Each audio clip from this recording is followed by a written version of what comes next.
ज्यादातर small business owner के मन में अक्सर एक सवाल उठते रहता है और वह सवाल है कि मैं अपने बिजनेस को रिसेशन प्रूफ कैसे बनाऊं। किसी भी बिजनेस को रिसेशन प्रूफ बनाने का मात्र एक उपाय है और वह उपाय है मार्केटिंग को बिजनेस में फर्स्ट प्रायोरिटी पे रखना। नमस्कार, मैं हूं प्रणव कुमार और आज मैं बात करने वाला हूं छोटे व्यापार में मार्केटिंग को बेहतर बनाने के उपाय के बारे में। रिसेशन के समय सबसे बड़ी समस्या यह होती है कि मार्केट में कस्टमर ही घट जाते हैं। लोगों का बाइंग कैपेसिटी घट जाता है, इसलिए लोग खरीदना कम कर देते हैं। अच्छी मार्केटिंग स्ट्रेटजी वाली कंपनी मार्केटिंग के नए और इनोवेटिव तरीकों के द्वारा इस बुरे समय में भी कस्टमर अट्रैक्ट करने में सफल हो जाती है।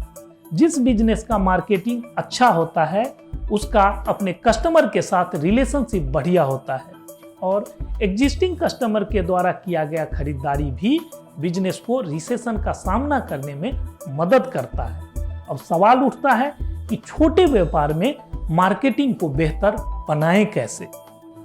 दुनिया में दो तरह का बिजनेस है। एक तरफ है बड़ी नेशनल और मल्टीनेशनल कंपनियां जिनके पास प्रॉपर मार्केटिंग स्ट्रेटजी होता है और उसे एग्जीक्यूट करने के लिए पर्याप्त बजट और मैन पावर। दूसरी तरफ है सीमित बजट वाले छोटे बिजनेस जिनके पास न तो मार्केटिंग स्ट्रेटजी होता है और न ही उसे एग्जीक्यूट करने के लिए पर्याप्त बजट और मैन पावर। अगर आपका बिजनेस दूसरे कैटेगरी में आता है तो यह वीडियो आपके लिए है। बड़ी कंपनियों के पास लाखों डॉलर का मार्केटिंग बजट होता है। उदाहरण के लिए कोका कोला कंपनी ने वर्ष 2021 में अपने एडवर्टाइजमेंट पर लगभग $4 बिलियन खर्च किया था। अगर भारतीय रुपए में बात करें तो 32,000 करोड़। और इन बड़ी कंपनियों के पास मार्केटिंग का प्रॉपर डिपार्टमेंट होता है जिसमें marketing vice president, advertisement director, marketing research director, digital marketing manager जैसे बड़े बड़े पद होते हैं।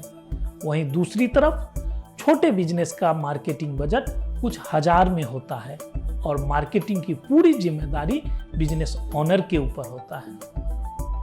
इन सारी विभिन्नताओं के बावजूद छोटे बिजनेस के पास एक बहुत बड़ा एडवांटेज होता है। बड़ी कंपनियों का मार्केट साइज बहुत बड़ा होता है, इसलिए इन्हें कस्टमर ओपिनियन लेने के लिए बार बार मार्केट सर्वे और मार्केट रिसर्च करवाते रहना पड़ता है और इस काम के लिए ये बड़ी कंपनियां बहुत बड़ा बजट बनाती है। छोटे व्यापार में कस्टमर की संख्या कम होती है। आप प्रत्येक कस्टमर से फेस टू फेस बात कर सकते हैं। आप लगातार उसके संपर्क में रह सकते हैं, बार बार उनका फीडबैक और ओपिनियन ले सकते हैं और वह भी बिना किसी अतिरिक्त खर्च के। कस्टमर के साथ रिलेशन बिल्ड करना और उसे मेंटेन रखना ही मार्केटिंग का मुख्य उद्देश्य है, जो आप बहुत ही प्रभावशाली तरीके से कर सकते हैं। कस्टमर को समझना और कस्टमर के नीड और वांट को जानना मार्केटिंग का पहला स्टेप है और यह स्टेप आपके लिए बहुत आसान है।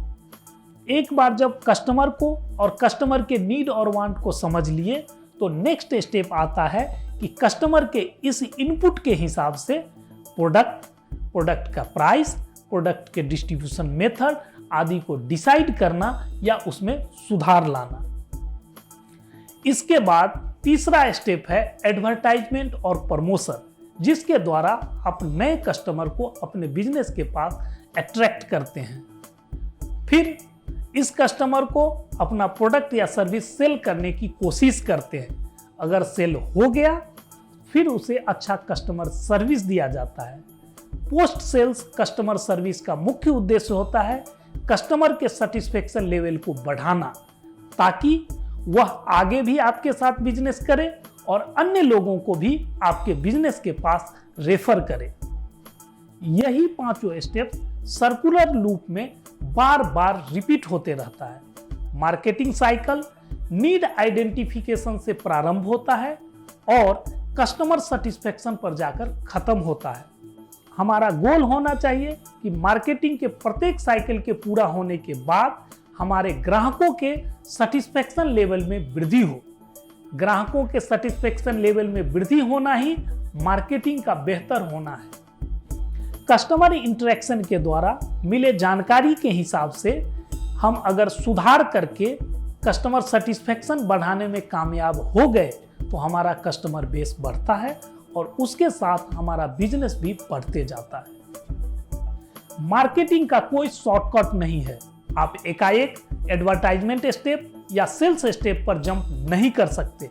अगर आपको एक सक्सेसफुल बिजनेस क्रिएट करना है तो मार्केटिंग के सभी स्टेप्स को फॉलो करना ही होगा।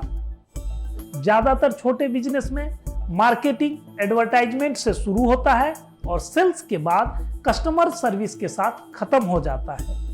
कस्टमर का फीडबैक या ओपिनियन लिया जाना और उस ओपिनियन के हिसाब से अपने प्रोडक्ट के प्राइस, कस्टमर सर्विस आदि में सुधार नहीं किया जाता है।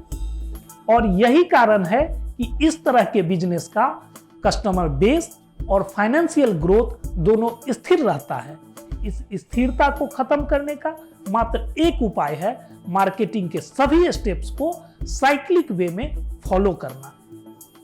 यदि आपके बिजनेस का 40% या उससे ज्यादा बिजनेस आपके पुराने क्लाइंट या रेफरल क्लाइंट के द्वारा आता है, इसका मतलब है कि आपके बिजनेस में नए क्लाइंट को अट्रैक्ट करने के लिए पर्याप्त समय और पर्याप्त पैसा नहीं लगाया जा रहा है।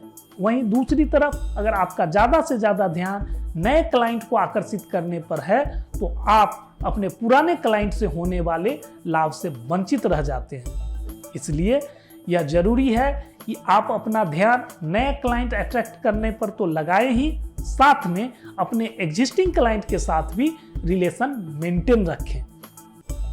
दोस्तों, आज के वीडियो में हमने देखा कि मार्केटिंग एक अनवरत चलते रहने वाला साइक्लिक प्रोसेस है जिसे छोटे व्यापार में भी आसानी के साथ अपनाया जा सकता है। अगर किसी भी बिजनेस में मार्केटिंग को हाईएस्ट प्रायोरिटी पर रखा जाए तो वह बिजनेस रिसेशन का सामना आसानी से कर सकता है। आज के लिए बस इतना ही। फिर मिलते हैं अगले वीडियो में एक नई जानकारी के साथ। तब तक के लिए इजाजत दीजिए। धन्यवाद।